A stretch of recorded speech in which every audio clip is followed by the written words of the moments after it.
ఇప్పుడు ఆంధ్రప్రదేశ్‌లో ఎక్కువ డిస్కషన్ పాయింట్‌గా మారినటువంటి ఈ దివ్వెల మాధురి, అట్లాగే దువ్వాడ శ్రీనివాస్ అనేటువంటి అంశం ఏదైతే ఉందో, ఇది మీడియా వ్యాప్తంగా విశ్లేషణ అవుతుంది.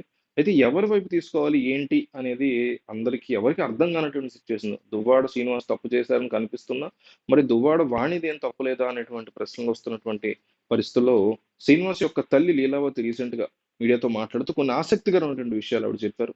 తన కోడలు 30 సంవత్సరాలుగా దువ్వాడ శ్రీనివాస్ అనేటువంటి తన కొడుకుని, దువ్వాడ వాణి అనే శ్రీవాణి అనే తన కోడలు 30 సంవత్సరాలుగా తీవ్రంగా వేధిస్తుందంటూ ఆవిడ చెప్పుకొచ్చారు.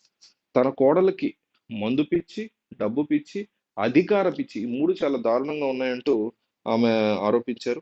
రాజకీయ కాంక్షతో తన కొడుకుని హింసిస్తోందని, ఆస్తుల కోసం ఇబ్బంది పెడుతోందని ఆందోళన వ్యక్తం చేశారు. తన కొడుకు పడుతున్న బాధలు చూసి విడాకులు ఇవ్వమని ఎప్పటినుంచో చెప్తున్నానని తెలిపారు.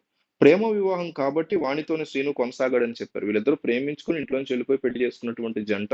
సో, అలాంటి అంత మంచి బాండ్‌తో చేసుకున్నారు గదా!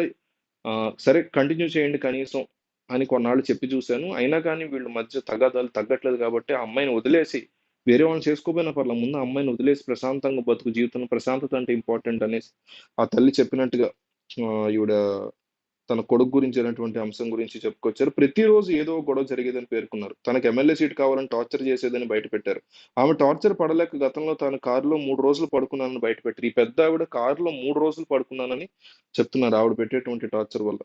మాధురి అనేటువంటి మహిళ తనని ట్రాప్ చేయడాన్ని తానేం చిన్న పిల్లాడిని కాదని ఆయన చెప్పుకొచ్చారు. తండ్రిగా తన కూతుళ్ళంతా మంచి చేశానని చెప్పుకొచ్చారు. మాధురికి నేను ఆస్తులు ఇవ్వాల్సిన పని లేదని, మాధురినే ఎన్నికలప్పుడు తనకి 2,00,00,000 ఖర్చేసిందని అన్నారు. ఇప్పుడు నా దగ్గర నయ్య పైసా లేదు కాబట్టి నన్నెందుకు బ్లాక్‌మెయిల్ చేస్తుందని ప్రశ్నించారు. ఇదంతా రాంగ్ అని రీసెంట్‌గానే ఆయన కొట్టి పారేసిన సంగతి కూడా మనం చూసాం. అయితే ఆయన తల్లి గూడా మాట్లాడుతూ శ్రీనుకి సంబంధించి మాట్లాడినటువంటి మాటలు, కోడలు చేసినటువంటి అంశాలు చెప్పారు. అయితే తన మనవరాళ్ళ దగ్గర గూడా శ్రీనుని తిట్టడం చూస్తుంటే, వాళ్ళతో గూడా తిట్టిచ్చడం చూస్తుంటే బాధ కలుగుతుందన్నారు. దువ్వాడ శ్రీను ఉంటున్న ఇల్లు తన చిన్న కొడుకు శ్రీధర్ కట్టించాడని ఆమె తెలిపారు. ఆ ఇంటితో శ్రీనుకి ఎలాంటి సంబంధం లేదన్నారు. తమ ఆస్తులు చిల్లిగవ్వ కూడా వాణికి చెందదు అన్నారు. మరోపక్క రీసెంట్‌గా వాణి మీద ఏ రకమైనటువంటి వ్యాఖ్యలు చేశారో దువ్వాడ శ్రీనివాస్ మనకు తెలిసిన సంగతే. ఇంకో పక్క దువ్వాడ శ్రీనివాస్ తనను ట్రాప్ చేయలేదని దివ్యల మాధురి స్పష్టం చేశారు. తననే దువ్వాడ శ్రీనివాస్ సతీమణి రాజకీయంగా ట్రాప్ చేసిందంటూ ఆమె ఆరోపించారు. దానికి సమాధానం ఏం చెప్పారంటే ఆవిడ కూతురు లేదా ఆయన కూతుర్లు ఏమన్నారంటే, "పార్టీ కోసం పని చేయమన్నాము. దాంట్లో ట్రాప్ ఏముంది? వచ్చి మా నాన్నతో పని చేయమనో, పడుకోమనో మేము చెప్పలేదు కదా! పార్టీ కోసం పని చేయమన్నాం. పార్టీ భవిష్యత్తు కోసం పని చేయమన్నాం తప్ప, ఈ రకమైనటువంటి ఇల్లీగల్ అఫైర్ పెట్టుకోమని ఎవరు అనరు కదా! అట్లాగే వచ్చిన ప్రతి మహిళని కూడా మేము అనుమానించలేదు కదా! మిమ్మల్నే అనుమానించాం, మిమ్మల్నే పసిగట్టాం అంటే తప్పు మీ వైపే ఉంది కదా!" అని వాళ్ళ వెర్షన్ వినిపిస్తుంది.